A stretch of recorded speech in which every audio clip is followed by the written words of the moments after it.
Everyone, good morning. तो बढ़ते हैं माइनस आई के सवालों की ओर। इसमें हम देखेंगे स्टेबिलिटी ऑफ कार्ब एनायन। तो ये पहला सवाल आपकी स्क्रीन के ऊपर ये रहा। CH3 negative, CH3 CH2 negative, CH3 CH negative, एक और CH3 और इसके ऊपर तीन CH3।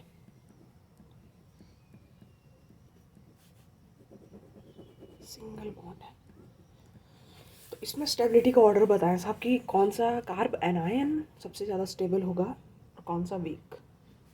हाँ जी हाँ जी, क्या बोले 1, फिर 2, फिर 3, फिर 4।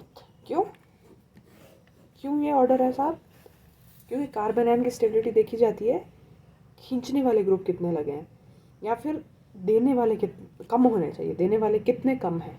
यहाँ पे एक भी देने वाला नहीं है, यहाँ पे एक देने वाला है, यहाँ पे दो देने वाले हैं, यहाँ पे तीन देने वाले हैं। तो यहाँ पे कार्बन एनायन यहाँ पे सबसे ज़्यादा अनस्टेबल होगा।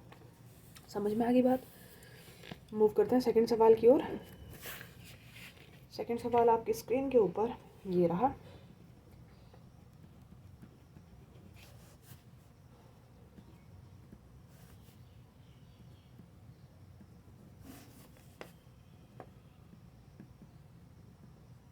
ये रहा साहब, इसमें बताओ जरा, क्या ये पहले भी तुमने देखा है? ये एल्काइन ग्रुप तुमने पहले भी देखा है? देखा है तुमने इसको? याद आई तुम्हें? कहीं पे मिला था ये भी मिला था, ये भी मिला था। तो इसमें बता सकते हो यार ऑर्डर? सोचो। इसकी EN कितनी? 3.5, 2.75। और हाँ, मतलब सिंगल बॉन्ड की EN तो वही है जो कार्बन का सिंगल बॉन्ड है, तो कार्बन की EN होगी ना 2.5। और CH3 देने वाला ग्रुप है। तो बताओ, क्या आसान हो गया? हाई EN पे नेगेटिव चार्ज बैठा तो ज़्यादा अच्छा महसूस करेगा, क्योंकि वो हाई EN जो चीज़ होगी वो खींच रही होगी इलेक्ट्रॉन। जैसे यहाँ पे ट्रिपल बॉन्ड है तो ये खींच रहा होगा इलेक्ट्रॉन इस नेगेटिव चार्ज से, तो ज़्यादा अच्छा महसूस करेगा। तो क्या ये ऑर्डर हो जाएगा क्या? हाँ, सही है, कोई दिक्कत तो नहीं है इसमें? अगला सवाल तुम्हारी स्क्रीन के ऊपर ये रहा साहब। ये लो, इसके ऊपर लगा है NO2, यहाँ पे नेगेटिव चार्ज, और सेकंड कंपाउंड है साइनाइड, यहाँ पे नेगेटिव चार्ज। ये वाला बता दो जरा, ये वाला बता दो साहब।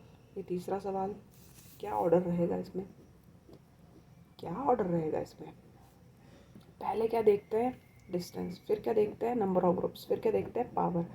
तो इसमें क्लियर होगी बात, इसमें सीधा पावर पे चले जाएंगे। क्यों? क्योंकि डिस्टेंस भी सेम है, नंबर ऑफ ग्रुप्स भी सेम है, तो बची पावर। तो सबसे ज़्यादा कौन खींचता है? सबसे ज़्यादा NO2 खींचता है इन चारों में से। फिर साइनाइड। अरे बना बनाया ऑर्डर आ गया है, ऐसे कैसे ही छाप दो इसको। क्या ऑर्डर हो जाएगा? 1, फिर 2, फिर 3, फिर 4। ठीक है, तो पावर के बेस पे मैंने आंसर दिया। ठीक है, क्योंकि डिस्टेंस और नंबर ऑफ ग्रुप्स तो सेम ही है। सही है बात? अगला सवाल देखो।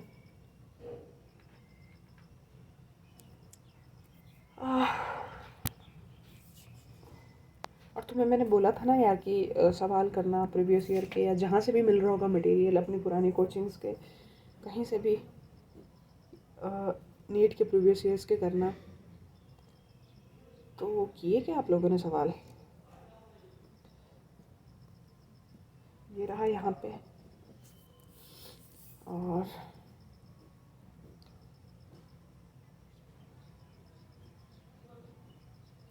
ये रहा यहाँ पे। थर्ड इज ये रहा यहाँ पे। ठीक है, तो बताओ जरा। अरे सीधा बॉन्ड हो भाई, सीधा बॉन्ड बन, टेढ़ा क्यों बन गया है ऐसे? बताओ जरा, इसमें क्या ऑर्डर रहेगा? क्या देखेंगे सबसे पहले? डिस्टेंस, फिर फिर क्या देखेंगे, नंबर ऑफ ग्रुप्स, फिर क्या देखेंगे, फिर क्या देखेंगे, फिर देखेंगे पावर। बताओ जरा इसमें कौन सबसे स्टेबल है, एनायन। तो बच्चे जवाब दे रहे हैं साहब कि ये देखो ये डिस्टेंस कम है, ऑक्सीजन बहुत अच्छा खींचता है, और ऑक्सीजन इसको देखोगे OR ग्रुप है और ये NH वाला ग्रुप है। तो ऑक्सीजन ज़्यादा खींचता है as compare to nitrogen, OR ज़्यादा खींचता है एज कम्पेयर टू NH2 या NH। तो पावर तो हम बाद में देखेंगे, सबसे पहले तो हम डिस्टेंस पे आ जाएंगे। तो डिस्टेंस पे आ जाएंगे तो ये सबसे अच्छा लग रहा है, फिर इसका डिस्टेंस है, फिर इसका डिस्टेंस है, ये तो ऑर्डर होना चाहिए साहब 1 2 3, सही है।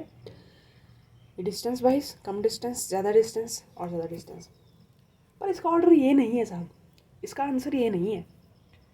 तो एक एक्सेप्शन के तौर पर आ जाता है, ऐसी है 2-4 एक्सेप्शन। देखो नीट के एग्ज़ाम में तो कम चांसेस हैं कि ऐसी एक्सेप्शन पूछी जाती है, नीट के एग्ज़ाम में सीधा सीधा ही पूछा जाता है, बट कभी कभी पूछ लेते हैं।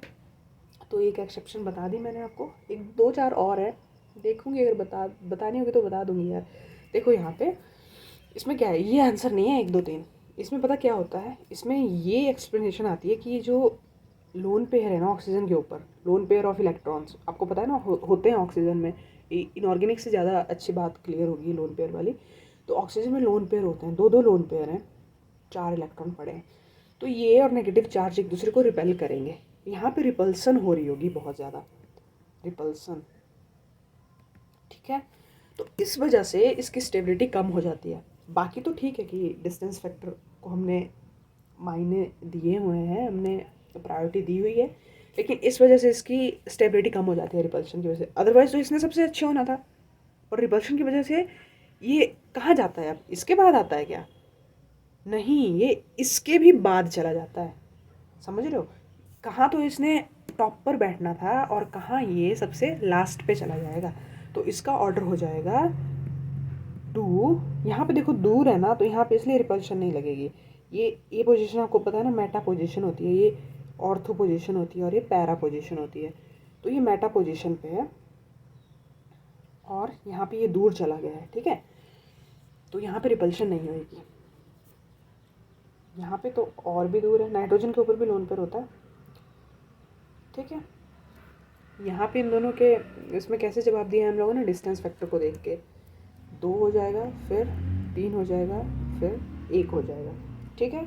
तो एक एक्सेप्शन है और 2-4 और हैं, वो भी अगर आप बोलेंगे तो करा दूंगी।